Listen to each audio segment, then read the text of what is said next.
Salam anak-anak ibu yang di rumah. Kita kembali bertemu dalam ibadah sekolah minggu pada minggu hari ini. Kita bersyukur Tuhan tetap menjaga dan menyertai kita sepanjang hari. Hingga saat ini kita kembali bertemu dalam ibadah sekolah minggu. Kita akan mendengarkan renungan sekolah minggu di pagi hari ini. Anak-anak semuanya, dengan senang hati kita akan memulai ibadah ini. Mari kita bersatu di dalam doa. Mari kita berdoa. Kembali kami bersyukur kepadamu Bapa di surga buat kasih Tuhan sepanjang hari kehidupan kami. Tuhan tetap menyertai kami. Kami boleh melewati hari-hari kehidupan kami dengan penyertaan Tuhan. Tuhan memberikan kami berkat-berkat kehidupan, kesehatan, bahkan Tuhan cukupkan apa yang kami perlukan. Terima kasih Bapa di surga. Pagi ini kami akan mendengarkan firman Tuhan. Mari Tuhan Yesus, Roh Kudus, urapi kami semuanya, anak-anak Tuhan yang di rumah, sehingga kami boleh mengerti apa yang kami dengar, apa yang kami baca tentang firman Tuhan di pagi hari ini. Terima kasih Tuhan Yesus. Dalam namamu kami berdoa dan mengucap syukur. Amin. Anak-anak ibu yang di rumah, nah kita akan masuk dalam firman Tuhan di pagi hari ini, yaitu firman Tuhan kita diambil dari Yeremia pasal 24 ayat 1 sampai 10 dengan tema hati yang mengenal Tuhan.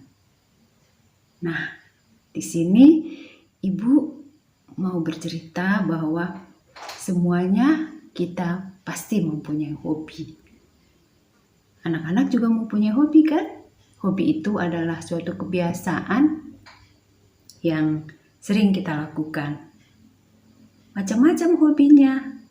Mungkin anak-anak ada yang hobinya membaca, ada yang memasak, ada yang juga berenang. Nah, itu macam-macam hobi. Nah, ada nggak sih anak-anak hobi yang jelek? Nah, kebiasaan yang jelek. Nah, kalau kebiasaan yang jelek dilakukan terus-menerus, tentu akan merugikan diri sendiri. Dan juga itu disebut juga ketidaktaatan.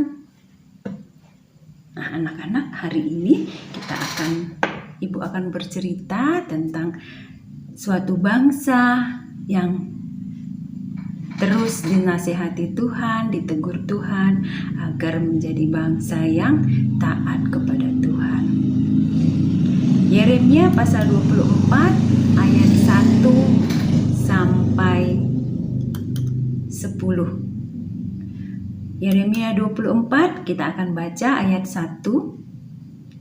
Lihatlah, Tuhan memperlihatkan kepadaku 2 keranjang buah ara berdiri di hadapan bait Tuhan. Hal itu terjadi sesudah Nebukadnezar, Raja Babel, mengangkut ke dalam pembuangan Yekonya bin Yoyakim, Raja Yehuda beserta para pemuka Yehuda, tukang dan pandai besi dari Yerusalem, dan membawa mereka ke Babel. Anak-anak, di sini disebutkan bahwa Nabi Yeremia diperlihatkan Tuhan kepadanya 2 buah keranjang buah ara berdiri di hadapan bait Tuhan. Tuhan mengumpamakan ada keranjang yang baik dan yang baik berisi buah ara yang baik, dan ada juga berisi buah ara yang jelek. Nah, ini terjadi ketika bangsa Israel dibuang ke Babel. Kenapa bangsa Israel dibuang ke Babel? Nah, kita akan dengarkan bagaimana kelanjutannya bahwa bangsa Israel itu dibuang ke Babel karena ketidaktaatannya kepada Tuhan. Nah, Tuhan mau bangsa Israel tetap taat, tidak melakukan dosa, tetap menyembah Tuhan. Tidak menyembah Baal, tidak menyembah dewa-dewa yang lain, tapi tetap menyembah Tuhan. Caranya bagaimana? Harus dikasih peringatan, dikasih teguran oleh Tuhan. Itu tandanya bangsa itu adalah bangsa yang dikasihi Tuhan. Nah, anak-anak sama seperti anak-anak juga. Anak-anak yang di rumah ketika dinasihati oleh orang tua, bukan berarti bahwa orang tua itu tidak sayang kepada anak-anak. Itu tandanya orang tua masih sayang. Makanya dikasih nasihat, diberi peringatan supaya tidak nakal lagi, supaya meninggalkan perbuatan-perbuatannya yang tidak baik. Jadi ditegur itu berarti orang tua masih mengasihi anak-anak yang di rumah. Jadi jangan marah kalau ditegur, dinasehati oleh orang tua ya. Nah, kemudian ayat yang keduanya kita akan baca, keranjang yang satu berisi buah ara yang sangat baik, seperti buah ara bungaran, tetapi keranjang yang lain berisi buah ara yang jelek, yang tak dapat dimakan karena jeleknya. Ini mengatakan bahwa buah ara yang baik itu adalah bangsa Israel, bangsa Yehuda yang mau dinasehati, mau ditegur, mau diarahkan Tuhan menuju jalan yang baik. Tetapi buah ara yang jelek itu bagaimana? Buah ara yang jelek itu adalah bangsa Yehuda tadi, bangsa Israel tadi yang tidak mau ditegur, tidak mau dinasehati, tidak mau mengikuti apa yang baik yang dikatakan oleh Tuhan kepada mereka. Nah, tentunya Tuhan ingin supaya bangsa ini tadi mau mendengarkan Tuhan dan mau bertobat, mau berubah. Jadi itulah yang dikehendaki oleh Tuhan. Nah, selanjutnya ada lagi yang ayat kelima. Beginilah firman Tuhan Allah Israel, sama seperti buah ara yang baik ini, demikianlah aku akan memperhatikan untuk kebaikannya orang-orang Yehuda yang kubawa dari tempat ini ke dalam pembuangan ke negeri orang-orang Kasdim. Berarti bangsa Israel tadi yang dibuang ke Babel itu bukan karena Tuhan marah, bukan karena hukuman Tuhan yang jahat, bukan karena Tuhan jahat kepada mereka. Bukan karena Tuhan tidak sayang kepada bangsa Israel, tetapi karena Tuhan mengasihinya sehingga diberi peringatan. Dia dibuang ke Babel agar dengan penderitaan yang dialami oleh bangsa Israel, orang-orang Yehuda, mereka sadar, mereka tetap memanggil nama Tuhan. Itulah sebabnya Tuhan memberikan teguran. Tuhan membawa mereka ke Babel dan di situ mereka dalam pembuangan. Nah, ayat yang keenam, maka aku akan mengarahkan mataku kepada mereka untuk kebaikan mereka, dan aku akan membawa mereka kembali ke negeri ini. Aku akan membangun mereka, bukan meruntuhkannya. Aku akan menanam, bukan mencabutnya. Itu firman Tuhan. Tuhan berkata, aku akan mengarahkan mataku kepada mereka untuk kebaikan mereka. Jadi Tuhan mengasihi mereka untuk kebaikan orang-orang Yehuda, bangsa Israel, suku Yehuda. Dia akan membawa mereka kembali ke negeri ini, maksudnya ke Yerusalem. Setelah di pembuangan di Babel, mereka setelah bertobat nanti dia akan bawa kembali, Tuhan akan membawa kembali ke Yerusalem. Tuhan akan membangun mereka, bukan meruntuhkannya. Tuhan akan menanam, bukan mencabutnya. Nah, itulah firman Tuhan, sungguh indah. bahwa Tuhan mengasihi orang-orang Yehuda yang dibuang ke Babel. Nah, selanjutnya ayat 7 dikatakan, Aku akan memberi mereka suatu hati untuk mengenal Aku, yaitu bahwa Akulah Tuhan. Mereka akan menjadi umatku dan Aku ini akan menjadi Allah mereka, sebab mereka akan bertobat kepadaku dengan segenap hatinya. Nah, anak-anak, Tuhan mengasihi bangsa Israel tadi akan memberikan suatu hati untuk mengenal Tuhan. Berarti hatinya mau mengenal Tuhan. Anak-anak, kalau kalian punya teman, kenal dengan teman kalian, teman dekat, kalian mau menyapanya kan? Pasti mau menyapanya. Kalian mau berbicara, ngobrol bersama? Coba kalau tidak kenal. Pasti masa bodoh, nggak kenal, ngapain, nggak usah ngobrol. Nah, itu pasti adik-adik ada perasaan seperti itu. Tuhan mengatakan mereka akan diberikan suatu hati untuk mengenal Tuhan. Berarti kalau mengenal Tuhan, ada hubungan dengan Tuhan, ada komunikasi dengan Tuhan. Itulah yang diinginkan Tuhan. Anak-anaknya ini, orang-orang Yehuda ini ingin supaya mereka mau datang kepada Tuhan, mau berdoa kepada Tuhan, mau beribadah kepada Tuhan. Jadi ada hubungan yang baik antara orang-orang Yehuda dan Tuhan. Itulah yang disebut dengan memberikan suatu hati untuk mengenal Tuhan, yaitu bahwa Akulah Tuhan. Mereka akan menjadi umatku dan Aku ini akan menjadi Allah mereka, sebab mereka akan bertobat kepadaku dengan segenap hatinya. Nah, anak-anak, sungguh Tuhan mengasihi bangsa Israel. Bangsa Israel yang suka bandel, suka melawan, suka berbuat dosa, masih dikasihi oleh Tuhan. Sama dengan kita juga dikasihi oleh Tuhan. Walaupun kita kadang pernah berbuat dosa, tetapi Tuhan tidak meninggalkan kita. Tuhan masih tetap mengasihi kita. Kalau kita mau datang kepada Tuhan dan minta supaya Tuhan mengampuni kita dari segala kesalahan kita. Lalu, bagaimana dengan buah ara yang tidak baik, yang jelek tadi?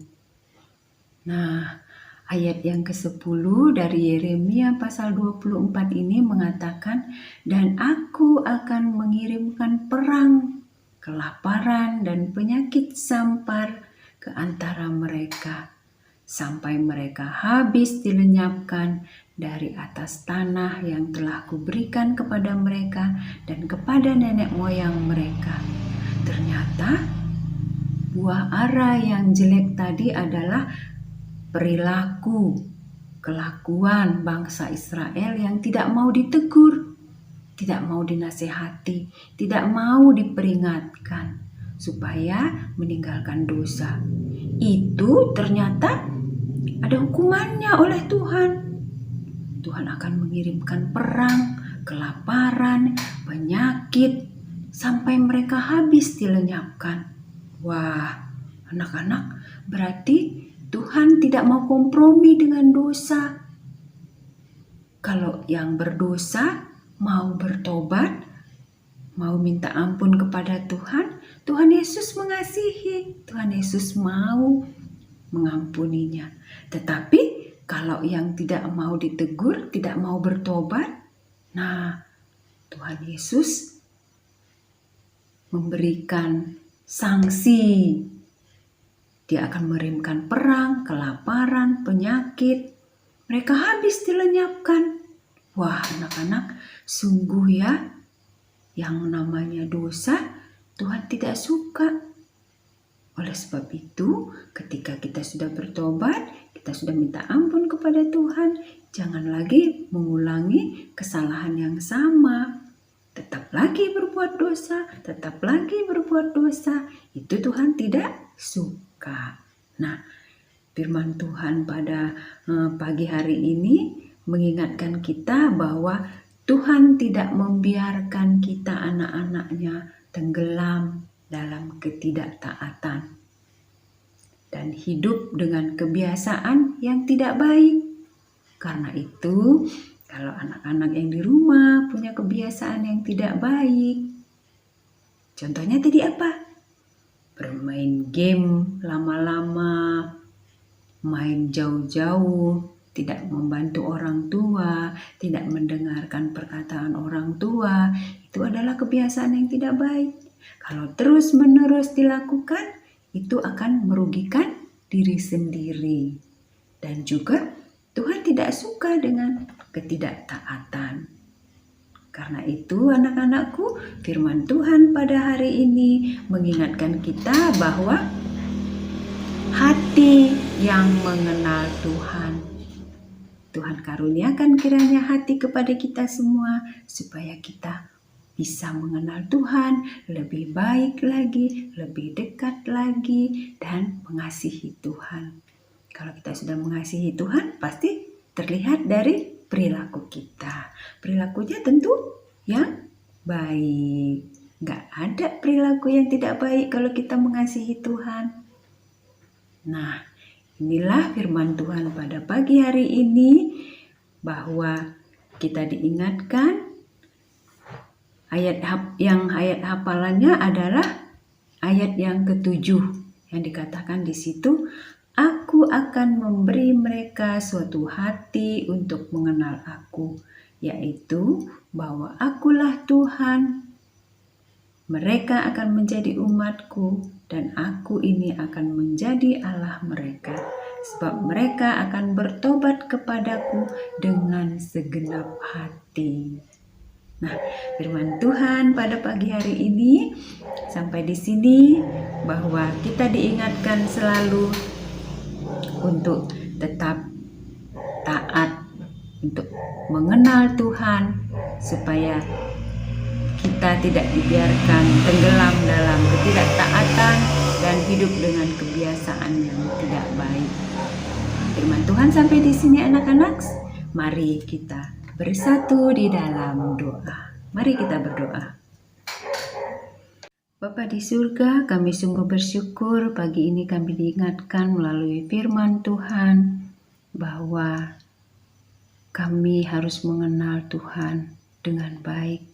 Dengan mengenal Tuhan, kami senantiasa menjadi anak Tuhan yang baik, yang mau ditegur, yang mau dinasehati, dan mau meninggalkan kelakuan-kelakuan yang tidak baik. Roh Kudus, pimpinlah anak-anak-Mu supaya hidup berkenan di hadirat Tuhan. Pimpin kami semua supaya kami nurut kepada perintah Tuhan dan juga mau mengasihi sesama kami. Nurut kepada orang tua dan juga mau rajin belajar. Berkati kami semuanya Tuhan Yesus supaya kami juga senantiasa menjadi anak yang taat kepada Tuhan. Bapa di surga, berkati juga anak-anak Tuhan yang dalam pendidikan. Berikan mereka semangat dalam belajar, berkati mereka supaya dalam pandemi sekarang ini masih belum tatap muka di sekolah, senantiasa tetap tekun dan rajin belajar di rumah. Tuhan Yesus, kami juga berdoa untuk anak-anak-Mu yang dalam keadaan kurang sehat. Tuhan Yesus yang memberkati, yang memberikan mereka kesembuhan. Tuhan Yesus yang senantiasa mengajari anak-anak kami supaya senantiasa menjaga kesehatan. Saat ini cuaca yang semakin panas, Tuhan ajari kami supaya kami dapat menjaga kesehatan. Terima kasih Bapa untuk semua kasih Tuhan, untuk semua kebaikan Tuhan yang Tuhan berikan kepada kami. Inilah doa dan permohonan kami. Di dalam nama Tuhan Yesus kami berdoa dan mengucap syukur. Mari anak-anak kita berdoa seperti doa yang diajarkan Tuhan Yesus kepada kita. Kita ucapkan bersama-sama doa Bapa kami. Bapa kami yang di surga, dikuduskanlah namamu, datanglah kerajaanmu, jadilah kehendak-mu di bumi seperti di surga. Berikanlah kami pada hari ini makanan kami yang secukupnya, dan ampunilah kami akan kesalahan kami, seperti kami juga mengampuni orang yang bersalah kepada kami. Dan janganlah membawa kami ke dalam pencobaan, tetapi lepaskanlah kami daripada yang jahat. Karena Engkaulah yang mempunyai kerajaan dan kuasa dan kemuliaan sampai selama-lamanya. Amin. Sampai di sini firman Tuhan untuk minggu ini. Shalom untuk kita semuanya.